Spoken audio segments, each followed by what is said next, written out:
I think that would be all right, but she doesn't want to say anything or anything. No, she doesn't have to say anything. She didn't, you know, but if you want to do that, I don't think she, and the cleaning ladies don't care.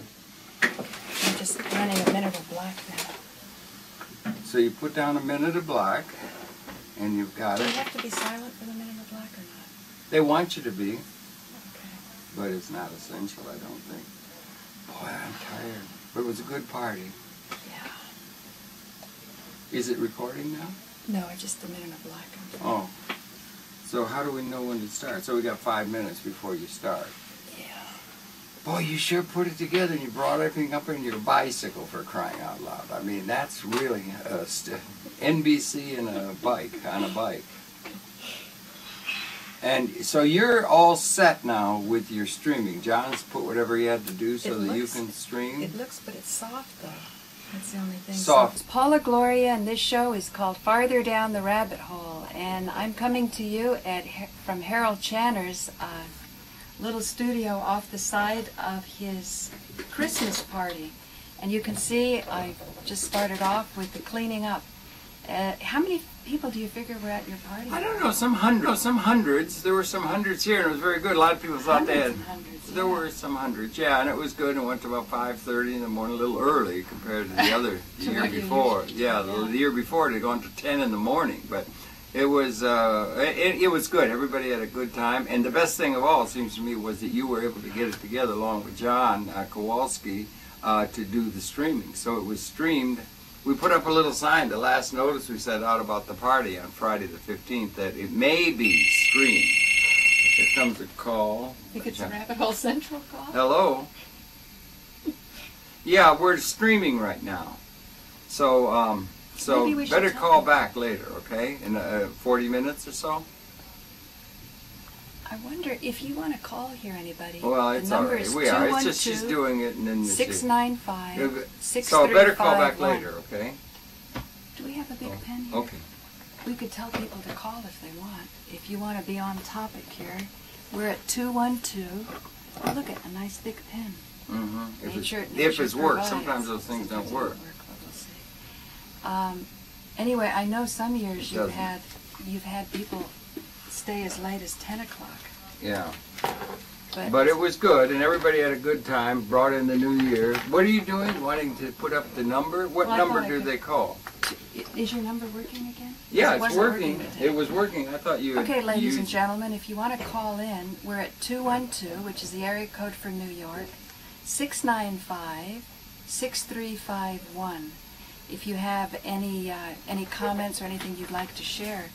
I know, Harold, for myself, yeah. I'm really excited more and more every day about binary economics, because as I was doing a show yesterday, I realized that I'm an example of wealth that's generated through capital as opposed to labor, because when I got my cellular telephone license, that was like ownership of an asset. So instead of communism, which says get away from private property, this is about distributing property. You mean the binary notion? Yeah, I don't know if that'll work. It's not very clear. Can you see that? We're at 212-635-6351. 695-6351. If you have any comments to make, particularly about binary economics, because some people were complaining that I only gave a 1-star rating on Ron Paul, and I remember that Webster Tarpley had sort of indicated Ron Paul wouldn't be lasting that long, and a lot of people calling Webster LaRouchian and so on, and his embracing of the Roosevelt plan, the New Deal. And then when you were in my house, or apartment, we always say house. No, actually come this way. Then you come close. I was trying to make you come closer. Then there you go. Yeah. Then this Roosevelt model of the New Deal is still not radical enough compared to the binary economics. And when we had the hot mics afterwards, you could see you had a paper that you were giving to Webster, and I think people must run up to him a lot, giving him papers, and he doesn't. When you said a non-labor-based theory, he couldn't get it. And Webster's such a smart guy.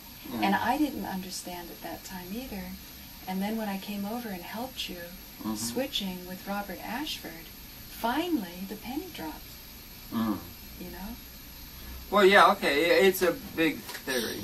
Yeah, it's a very big, and it is totally not understood or anything. When did you learn it, though? Well, I've been interested in it for a long time, but I link it like with. Remember what year you heard it? Oh, about 1970. In I came aware of him. That is Lewis Kelso, who was the father of that way of thinking, economic. Oh, it was probably after that. It was Marshall McLuhan who, in his book War and Peace in the Global Village, recited the book, said he thought it was important. But on the whole, it's just been totally ignored by anything like called economics or politics or anything. The idea is totally ignored, and I always link it with Buckminster Fuller, which is another context of understanding things that makes sense. Bob Ashford, one of the best voices for the binary economics as an economic theory, thinks there's no reason to link with Fuller and everything, that it would have been applicable throughout all of human history and so forth. I don't, but that's okay. Well, now, you and Webster were on the same page when you said that it wasn't a zero-sum game. You know, right away, Webster, you guys connected on that. Well, it's not that more for one is less for another. And I think that might be the fear if it's not getting peer-reviewed and it's not getting attention, that people who have power may feel that if people understand where the real wealth is, they'll lose their power. But Robert Ashford was saying that everyone benefits. Well, yeah. Economics is an arcane discipline and everything. Arcane? Well, it's sort of very, very many different theories. You got all kinds of people, but there's a certain what they call canon, or understanding the literature that forms modern economics. It's interesting. The Nobel Prize was started, I guess, at the turn of the century in chemistry and so forth, but the economics prize in economics didn't start until about 1969. Interesting. And but anyway, yeah.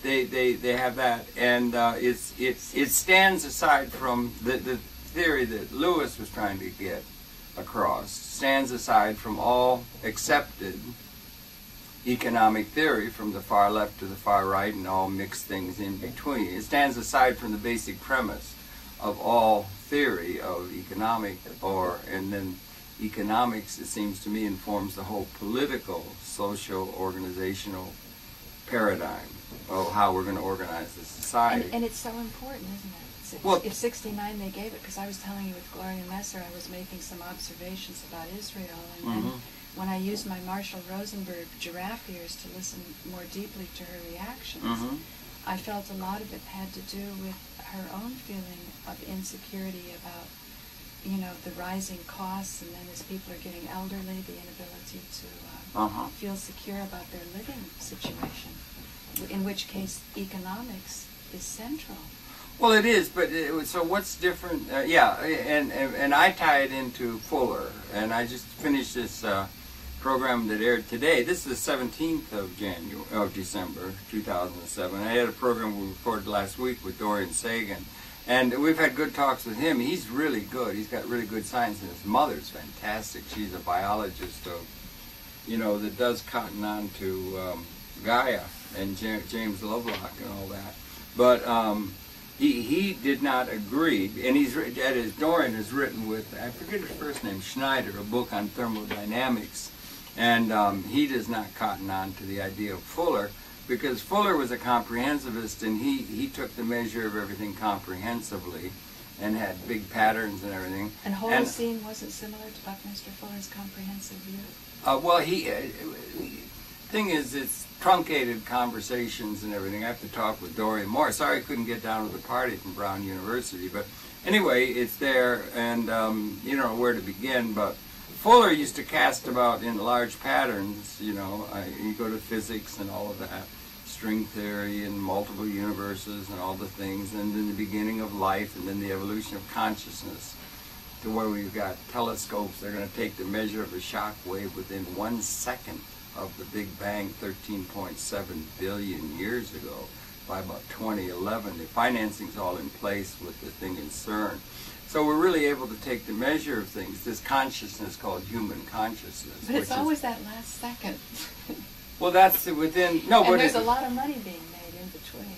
You know? Well, that may be, there are different paradigms of looking at things. Oh, yeah. To say that there's a one fixed beginning point. Well, we said that was like a singularity, the beginning of this universe, and there now may be from string theory, because Einstein didn't come up with the unified field theory, nor is quantum mechanics sufficient. Cocoon started it. Well, really. I'm so excited about that because John Cheshire sent me another paper that's more scientific. Not that I'm a scientist that can comprehend that much, but enough that in Berlin he gave a presentation to alternative energy people.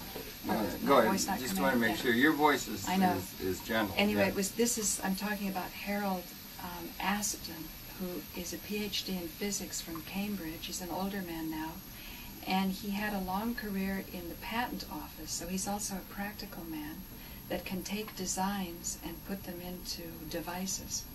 And he claims that a zero-point energy device that could get energy from the vacuum was patented in Mansfield, Ohio in 1871. Now the problem with the patenting system, a society that revolves around intellectual property that can be owned by the highest bidder, is the highest bidder can shelve it. So the patent could have been bought up and just not used. Yeah, I think there have been lots of examples of that. Cars will run on water and all kinds of inventions that are stifled by people who have an interest in the old paradigm. That's a common theme. Can you explain Holocene? Holocene is just the most recent evolution from, if you look at the whole beginning of the Earth 4.6 billion years ago, and then they're formed, the Cambrian and all that. And the Holocene is the most recent, maybe 20,000 years, in which mankind evolved and so forth. The Holocene is the most recent, and the era geologically that we're living in. How does the word come from? Because it sounds I'm like not Holocaust. sure. I don't know. Holo and scene. I don't know. But it's the most common. But anyway, the thing with Fuller used to cast about and say, is there any purpose in the universe? That's one of the things people are concerned with. And because you have this second law of thermodynamics that also, and that's what Dorian's written very well on with Schneider on the gradient of that. And that anything exists is just amazing. All of life had to evolve within such a narrow range. And that it appeared that, particularly life, and how did life form? Out of what? Probably from smokers and what is now the ocean deeps and so forth. Well, at the bottom of the ocean's deeps, we have smokers where there are life forms, sulfur. What's a smoke? The smoker are the vents that are in the bottom of the ocean coming from the core. And they come up and there's sulfur, and there are life forms that aren't photosynthesis, miles below the ocean. It's not carbon-based, it's sulfur-based? I'm not sure what.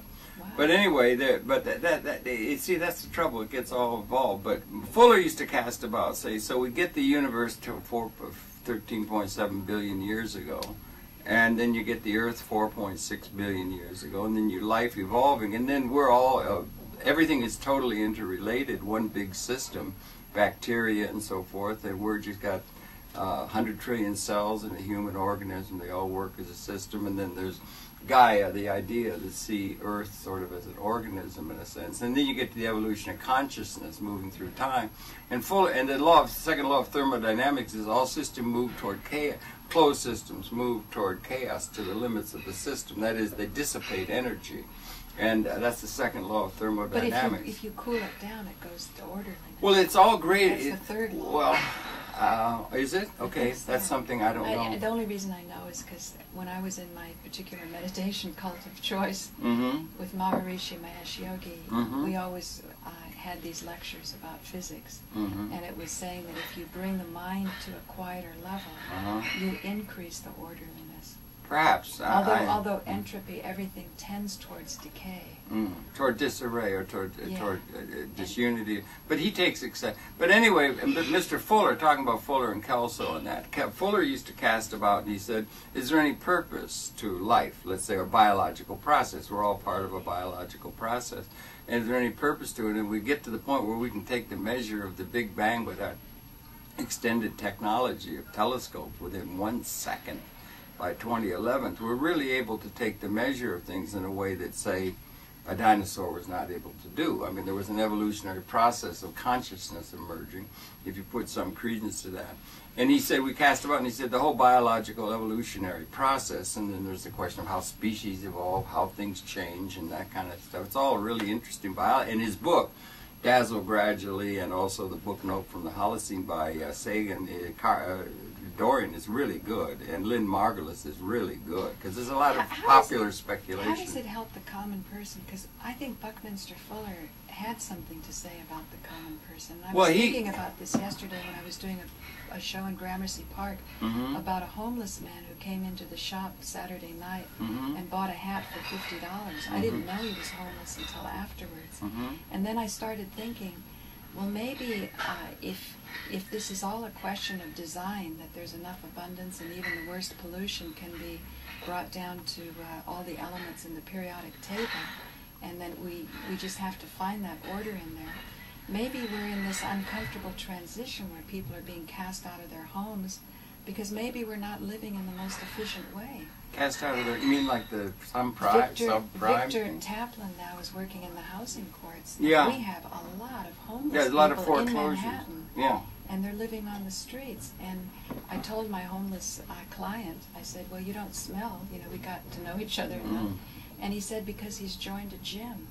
And somehow I felt that Buckminster Fuller would be fascinated because he was interested in all, he was a great observer of nature.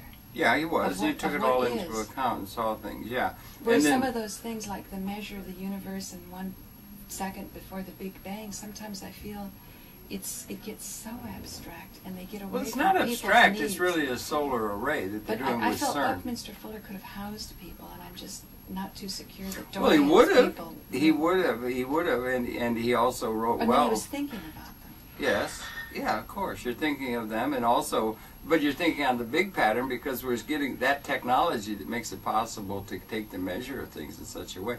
We're at a point of speciating. We're coming into a new relationship to consciousness, and it's not according to me and according to Fuller. How about dazzle gradually for speciation? Well, is it a gradual or a sudden process? Well, they said dazzle gradually because the truth cannot be taken in all at once. It would be too much. It would be overwhelming.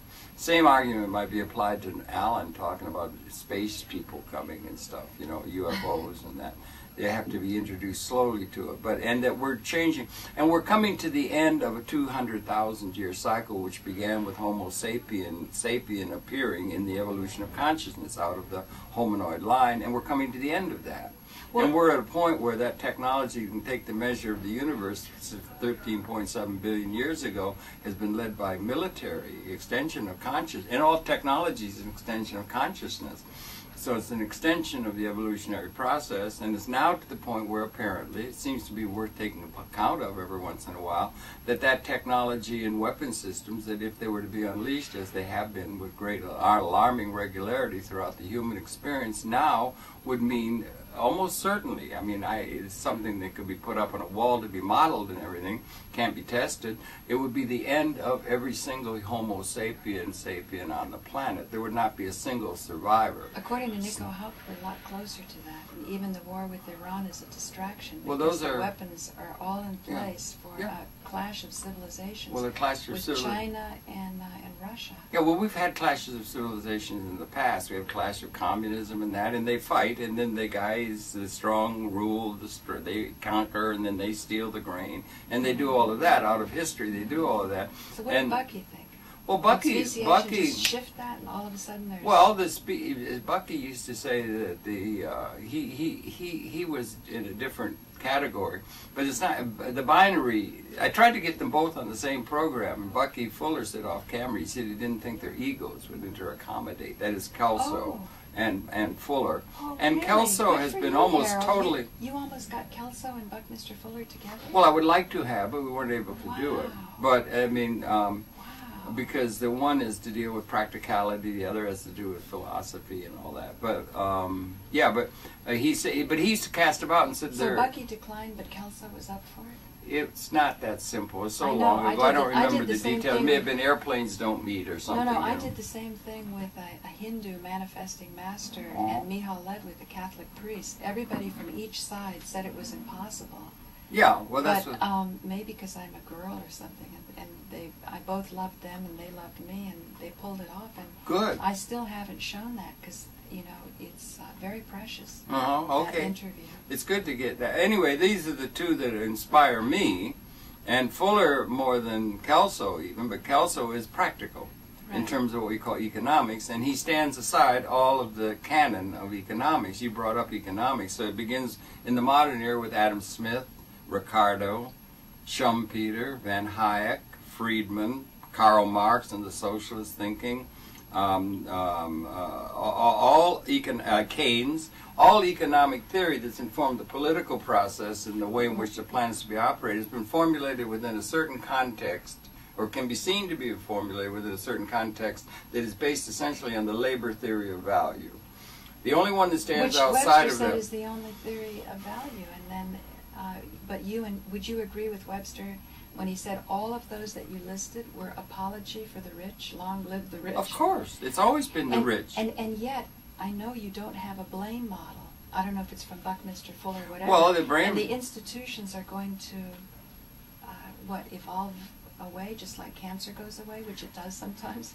Well, it's that the larger theme that Fuller came up with was taking a measure of our abstract technologically augmented capability of providing what he would call life support within an ecologically appropriate pattern. And he took that and he measured, he got a chart where he came up with how many, realistically, what percentage of the world population can be, and this is within an ecological context, what percentage of the world population could be seen to be haves as opposed to have-nots. And he said that it's exponentially growing, and that's what's changing. Humanity is not changing biologically. What's changing is the technology is changing. That's what's changing everything. Well, will that suck us along? Well, I would hope it might be the savior of us, or getting to the point of liberation. I think we live in a big slave system, as we always have. All the systems have been slave. The political leaders would have the asset base and the power to manipulate or coerce or manipulate people, the masses, and so forth. But I think we're coming to a time where we're transcending scarcity as a reality. Not at the meta level, because the metaphysical or the spiritual people would say they understand the whole of the universe and Vishnu and Krishna and all. They have these legends that they've had throughout history to explain things, God, that sort of thing.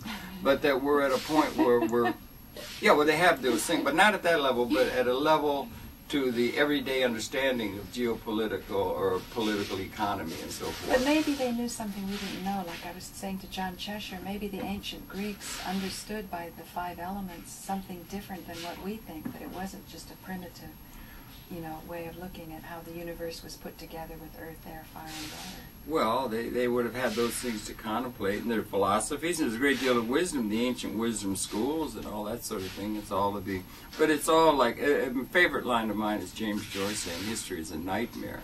That's the way I see it. It's a nightmare from which we're attempting to awaken. But the whole he promises evolution. an awakening in No, that he does statement. not. He doesn't. He just says that from which I'm attempting to awaken. But nightmares Odds are, pass. the odds are. I had a good conversation at the party.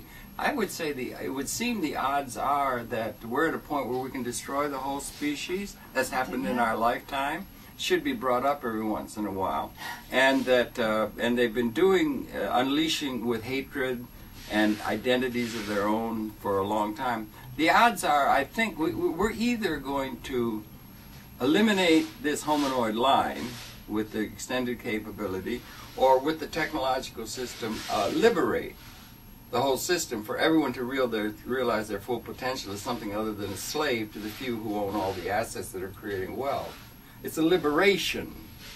notion, because we don't have a liberated planet. We have an enslaved system. It's a little bit, it's not so chattel slavery, but it's essentially slavery. Few people set the template, and everybody else has to fit into that. Does that depress you?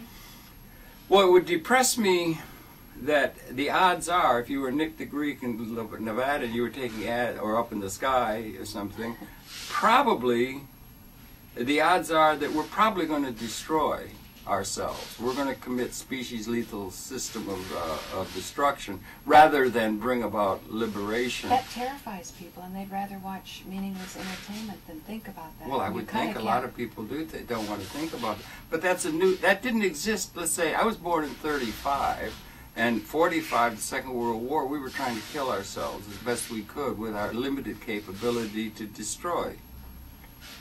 Dresden, right. Hiroshima.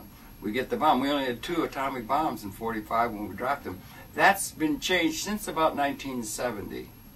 The capability to destroy the whole species, and that can only be modeled. Well, what gives you the power to contemplate these things? What keeps you going? What keeps you not depressed or angry? Because I've noticed a lot of talented people kind of get sidetracked with depression and anger. Well, who wouldn't be depressed in this world? If you're not depressed about the lack of vision, we have no vision of a liberated order. It's hard for people to realize, how are we going to have a system where people, each of the people making up, we're heading for 10 billion, 2020, the UN tells us. We got 6.5 billion now. Most 60 to 80% of them are essentially slaves, wage or otherwise. And then they're saying the problem is too many people, but it's not that. Well, they would say there's too many people. That's not the problem. It's the slave system is so inefficient. That's what Robert Ashford was pointing out. It's inefficient the way we're doing things. Well, that's it. A lot of people will be, like Marx and socialists, progressive people, will be arguing that, and people have throughout the universe, I mean, throughout history, they argued it's not just.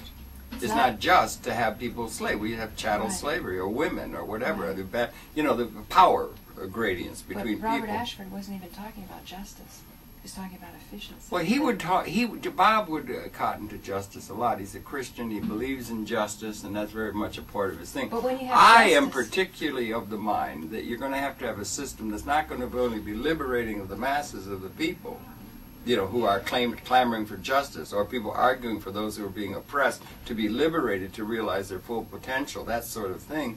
That makes sense, and it's been there throughout history. But I, more than Bob, I think, would say, I don't think the argumentation for that is so important in the ultimate sense, because you're going to have a system that's going to be able to include those who are responsible for in the institutions which enslave. You're going to have to include them. And at that level, the idea for justice, they've been hearing justice, justice, and they know, or they have that, but they've also got a sense of responsibility. So you're going to have something that's going to be able to include them in the pattern, and for that it would be at a level of efficiency. A sense of responsibility to, like you say, keep the lights on, and well, they keep everything from going to Well, if chaos. the visionaries, so-called, and the progressives are just coming with some anarchistic, oh, let's just throw everything apart and tear everything down, and they have no answer, they have no alternative. The intellectuals are not providing an alternative understanding of either economics or of consciousness or of anything. Right. There's no responsible. So if you're responsible for institutions, economic or political, you cannot just give over to anarchy. Oh, I think we have just 2 minutes. Oh, 1 minute left. Oh, well, you better round it up, because you could talk on endlessly. This is Paula Gloria, and this has been an episode of Farther Down the Rabbit Hole, and I'm broadcasting to you live on rabbitholecentral.tv, and also this will be played later for Manhattan Neighborhood Network, because I want to do a lot more with binary economics, or the distribution of wealth through capital as opposed to labor. So thank you so much for joining us. Yeah, that's a big theme. Yeah, okay. Congratulations on having streamed the party on the 15th of December. That was a monumental event. You and John putting that together. And this is like a television channel. I don't know all the details of it, but I think this is the future of public access. Yeah. Is that the individual will be able to channel, create a channel that will be able to be picked up on by people around the world. I congratulate you for pushing the envelope. Thank you, Harold. Happy holidays, one and all. Right. Let's hope we continue for another year of chance to get things right. Right. Yeah. Thanks. Okay? Okay. So, let's see, how do I stop that? So you've done the stream for today then? That's yeah, good. I stop here. Stop. Okay. Okay.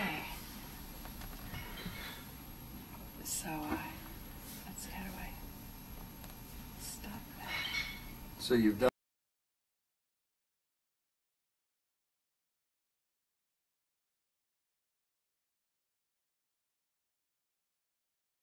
slave system. It's a little bit, it's not so chattel slavery, but it's essentially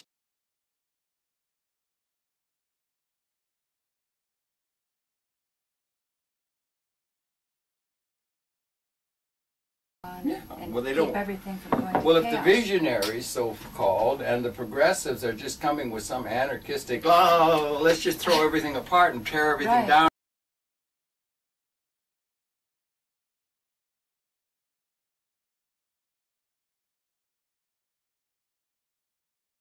I was working in the housing courts. Yeah. We have a lot of homeless Yeah, there's a lot of people in foreclosure. Manhattan.